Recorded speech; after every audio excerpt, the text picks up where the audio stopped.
ఆంధ్రప్రదేశ్లో జనాభా నిర్మాణం మారుతున్న నేపథ్యంలో రాష్ట్ర ప్రభుత్వం కీలక నిర్ణయాలు తీసుకుంటోంది. ముఖ్యంగా యువ జనాభా తగ్గుతూ వృద్ధుల సంఖ్య పెరుగుతున్న పరిస్థితి రాష్ట్ర భవిష్యత్తుపై ప్రభావం చూపుతుందనే ఆందోళన వ్యక్తమవుతుంది. ఈ నేపథ్యంలో సీఎం చంద్రబాబు జనాభా పెరుగుదలపై ప్రత్యేక దృష్టి పెట్టారు. అసెంబ్లీ సమావేశాల్లో సీఎం కీలక ప్రకటన చేశారు. రెండో మూడో సంతానాన్ని ప్రసవించిన కుటుంబాలకు ప్రభుత్వం తరఫున 25,000 ఆర్థిక ప్రోత్సాహకం అందిస్తామని తెలిపారు. రాష్ట్రంలో జనాభా వృద్ధి రేటు తగ్గిపోతున్న నేపథ్యంలో ఈ నిర్ణయం తీసుకున్నట్లు ప్రభుత్వం వివరణ ఇచ్చింది.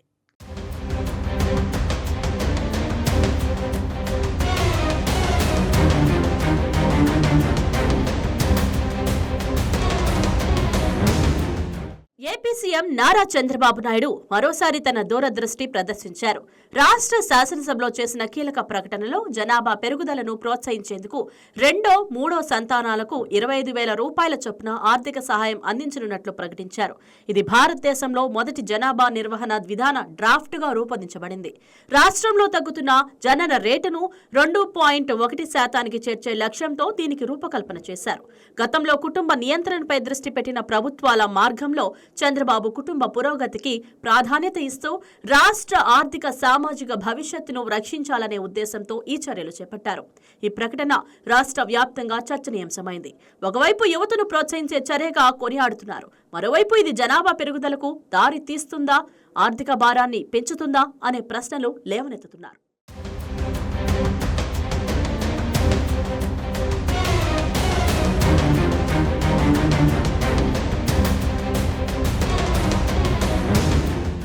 అసెంబ్లీలో సీఎం చంద్రబాబు మాట్లాడుతూ రాష్ట్ర భవిష్యత్తు యువత చేతే రూపొందుతుందని, తగ్గుతున్న జనన రేటు ఆర్థిక వృద్ధిని సవాలు చేస్తోందని, అందుకే రెండో మరియు మూడో సంతానాలకు ప్రత్యేక ప్రోత్సాహకాలు అందిస్తామని ప్రకటించారు.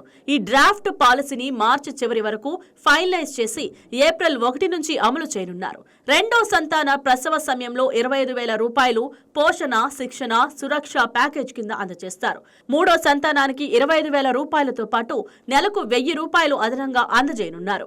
అలాగే మూడో సంతానానికి 18 సంవత్సరాల వరకు ఉచిత విద్య అందిస్తారు. ఇక ఐవీఎస్ సేవలకు పబ్లిక్ ప్రైవేట్ పార్ట్నర్షిప్ల ద్వారా సబ్సిడీ రేట్లు అందుబాటులోకి తీసుకురానున్నారు. 2 లేదా అంతకంటే ఎక్కువ సంతానాలకు 12 నెలల మెటర్నిటీ లీవ్ మంజూరు చేస్తారు. 3 సంతానాలు ఉన్న ప్రభుత్వ ఉద్యోగులకు రిటైర్మెంట్ సమయంలో 50,000 రూపాయల హెల్త్ ఫండ్ మరియు 15 రోజుల వెల్నెస్ లీవ్ శాంక్షన్ చేయనున్నారు. ఇక working women hostels, child care సెంటర్ల నిర్మాణం, parents equal responsibility awareness campaign ఇవన్నీ అందుబాటులోకి తీసుకొస్తారు. ఇప్పటికే అమలులో ఉన్న తల్లికి వందనం స్కీమ్ కొనసాగుతుంది. ఇది కుటుంబాల సంఖ్యకు సంబంధం లేకుండా అందించబడుతుంది. ఈ పాలసీ మహిళల జీవిత చక్రాన్ని కవర్ చేస్తూ ఫీమేల్ వర్క్ ఫోర్స్ పార్టిసిపేషన్ ను 31% నుంచి 59% పెంచి జీఎస్డీపీను 15% పెంచే లక్ష్యాన్ని పెట్టుకుంది.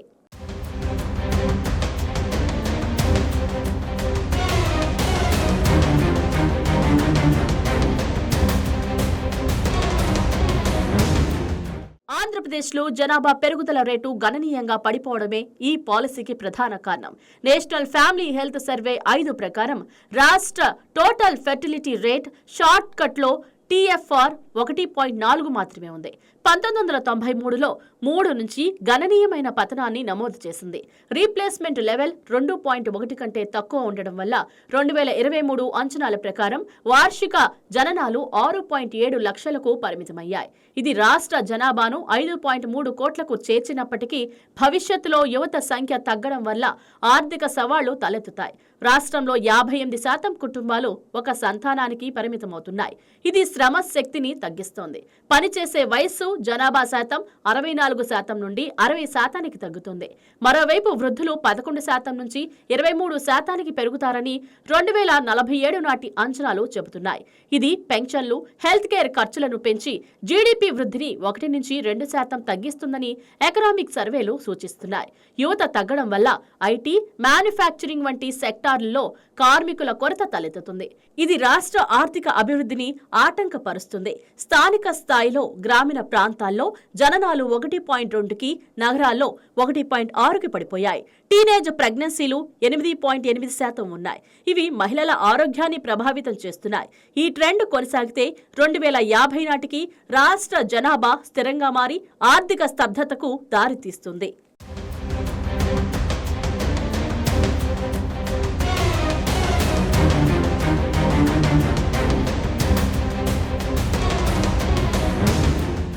ఏపీ ప్రభుత్వం తీసుకున్న ఈ నిర్ణయం గ్లోబల్ ట్రెండ్ కు అనుగుణంగా ఉంది. చైనా ఒకప్పుడు వన్ చైల్డ్ పాలసీతో జనాభాను నియంత్రించింది. ఇప్పుడు TFR 1.1కి పడిపోవడంతో 3 చైల్డ్ పాలసీ అమలు చేస్తుంది. 2021లో ప్రారంభమైన ఈ పాలసీ మూడో సంతానానికి 10,000 యువాన్ సబ్సిడీ, హౌసింగ్ లోన్లు, ఉచిత విద్య అందిస్తున్నారు. అయినప్పటికీ జననాలు 2023లో 9 మిలియన్కు తగ్గి ఆర్థిక వృద్ధి 4.5% పడిపోయింది. జపాన్ TFR 1.3 మాత్రమే. 29% జనాభా, 65+ వయస్సు, ఎంపవర్మెంట్ ఆఫ్ యంగ్ పేరెంట్స్ పాలసీలో చైల్డ్ అలవెన్స్ నెలకు 15,000 యెన్, పెయిడ్ పేరెంటల్ లీవ్ 14 నెలలు అందిస్తున్నారు. ఫలితంగా 2025లో జననాలు 7% పెరిగాయి. కానీ ఇంకా సమస్యలు ఉన్నాయి. దక్షిణ కొరియా TFR 0.78 మరియు ఇటలీ 1.24 కూడా ఇలాంటి ఇన్సెంటివ్స్ తో పోరాడుతున్నాయి. ఈ దేశాలు చూపించినట్లు జనాభా పతనం ఆర్థికాన్ని గ్రే టాప్ లోకి నెడుతుంది. పెన్షన్లు, హెల్త్ కేర్ ఖర్చులు GDP 10%కి పైగా తీసుకుంటాయి.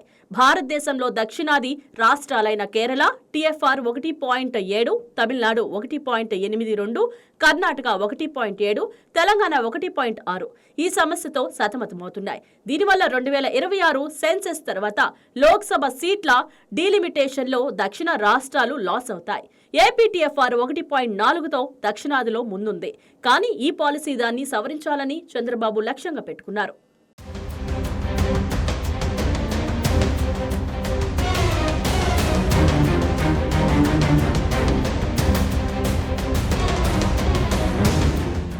గత దశాబ్దాల్లో భారతదేశం ఇద్దరు హద్దు ఒక్కరు ముద్దు నినాదంతో కుటుంబ నియంత్రణపై దృష్టి పెట్టింది. 1970లో ఎమర్జెన్సీ సమయంలో బలవంతంగా కుటుంబ నియంత్రణ ఆపరేషన్లు జరిగాయి. 1990లో టార్గెట్ బేస్డ్ స్టైరిలైజేషన్లు జరిగాయి. ఏపీలో 2000 సంవత్సరంలో ఎక్కువ సంతానాలు ఉన్నవారిని స్థానిక సంస్థల ఎన్నికల్లో అనర్హులుగా ప్రకటించారు. కానీ ఇప్పుడు చంద్రబాబు ప్రభుత్వం ఆ నిబంధనల్ని సడలించి ఎంతమంది సంతానం ఉన్నా పోటీ చేసే అవకాశం కల్పించింది. భవిష్యత్తులో ఇద్దరు ఉంటేనే అర్హులు అనే నిబంధన తీసుకురావచ్చనే సూచనలు కనిపిస్తున్నాయి.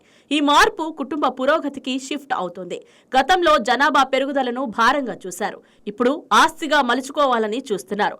చంద్రబాబు మాట్లాడుతూ, గతంలో మేము నియంత్రించాం, ఇప్పుడు ప్రోత్సహిస్తాం. ఎంతమంది వీలైతే అంతమంది పిల్లల్ని కనాలని సూచిస్తున్నట్లు చెప్పారు.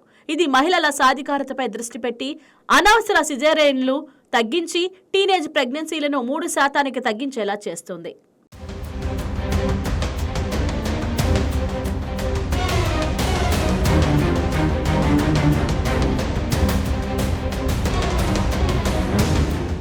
ఈ పాలసీ విజయవంతమైతే 2030 నాటికి TFR 1.8కి చేరి యువత జనాభా 65%కి పెరుగుతుంది. GDP వృద్ధి 8%కి చేరుతుంది. కానీ బడ్జెట్ అమలు, సామాజిక మార్పు కొంచెం కష్టతరంగా ఉంటుంది. ఇందుకోసం చైల్డ్ కేర్ టీచర్ల ట్రైనింగ్, అవేర్నెస్ క్యాంపెయిన్లు కీలకం. ఇది దక్షిణాది రాష్ట్రాలకు మోడల్ అవుతుంది. చంద్రబాబు ప్రకటన ఏపీ భవిష్యత్తును మార్చే అవకాశం కనిపిస్తుంది. జనాభా తగ్గుదలను అరికట్టి యువ శక్తిని పెంచడం ద్వారా రాష్ట్రం వైబ్రెంట్ ఆంధ్రాగా మారుతుంది. కానీ ఇది ప్రభుత్వం, సమాజం కలిసి చేపట్టాలి. మరి ఈ దిశగా ఏపీ ప్రజలు ఆలోచన చేస్తారా? ప్రభుత్వ విజ్ఞప్తిని పరిగణలోకి తీసుకుంటారా? జనాభాను పెంచి రాష్ట్రంలో సమతుల్యతను సాధిస్తారా అన్నది వేచి చూడాలి.